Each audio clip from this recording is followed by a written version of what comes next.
Major wars, they don't just pop up out of nowhere. If you look at history, they build up slowly, kind of simmering with tension for a long, long time before the first shots are ever fired. World War I, World War II, perfect examples. So today, we're going to dive into a speculative, and let me tell you, a very dramatic scenario for January 2026, all based on our source material. So that's the big question, right?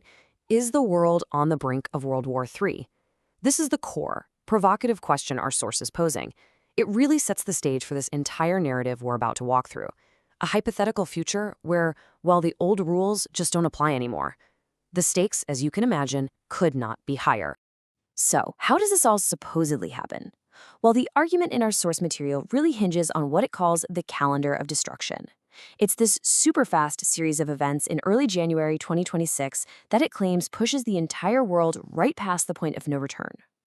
And they're not talking about a slow burn here. The source is very, very specific, claiming that these first 11 days are the moment everything changes, a period of time that, in this scenario, future generations would absolutely never forget. So, what exactly is supposed to happen? Okay, so it kicks off with a bang. On January 1st, a totally unprecedented move against Venezuela. Then, just 2 days later, a direct confrontation with Russia, seizing a nuclear sub. Whoa. The economic shots get fired next, a massive tariff on a partner, India, and an oil blockade against China. By January 7th, you've got America's biggest adversaries holding emergency meetings. Each step is a deliberate push, an escalation. Now, you might be thinking, U.S. intervention in Latin America, what's new? And you'd have a point. The source argues this kind of thing is actually rooted in the almost 200-year-old Monroe Doctrine.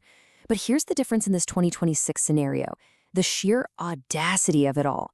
It's not secret anymore, it's overt, it's aggressive, and it's being broadcast for the whole world to see. But here's the thing, this hypothetical conflict isn't just about military might, not at all. According to the source, the real battlefield is economic. It's centered on a war to maintain the absolute, total supremacy of the US dollar. 50%. Just let that sink in for a second. That's the shocking number at the heart of the conflict with India.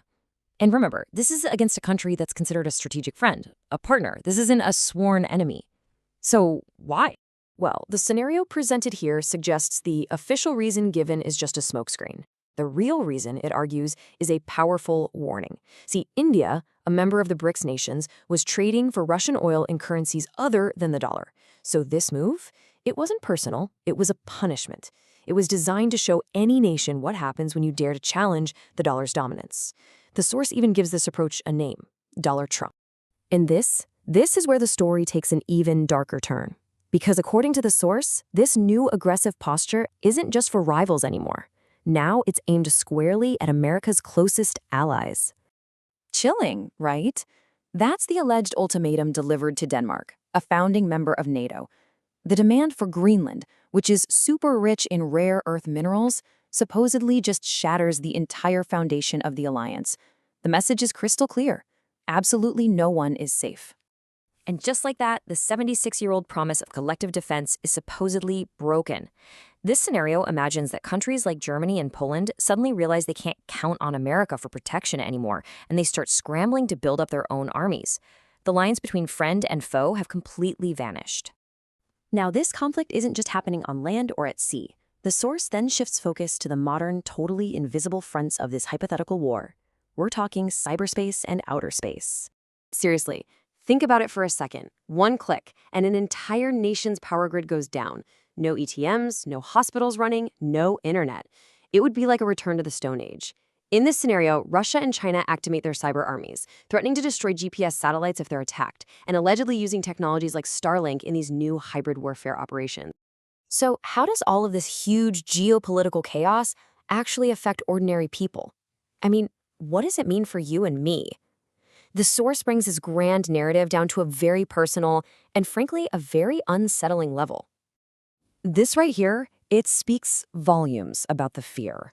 The scenario describes billionaires from Silicon Valley to Wall Street building these luxury bunkers in places like New Zealand, stocking them with years of supplies. I mean, when the wealthiest people on Earth are preparing to live underground, that's a terrifying signal that something is deeply wrong up above. But for the rest of us, well, there are no bunkers. The source paints a devastating picture. Oil prices quadrupling, hyperinflation making everyday goods completely unaffordable, mass layoffs, and interest rates soaring. It's a scenario of total economic collapse and a complete loss of faith in our institutions. So, this is the grim conclusion of the source material. It argues that the actions taken in those first 11 days of 2026, they weren't just political moves. No, they were the spark that ignited an already incredibly volatile world.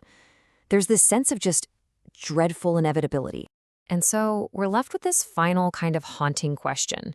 Is this scenario a warning of a world where one leader can just rewrite all the rules, where alliances mean nothing and economic warfare is just the new normal? According to the source, the old world is over. The only question left is, what comes next?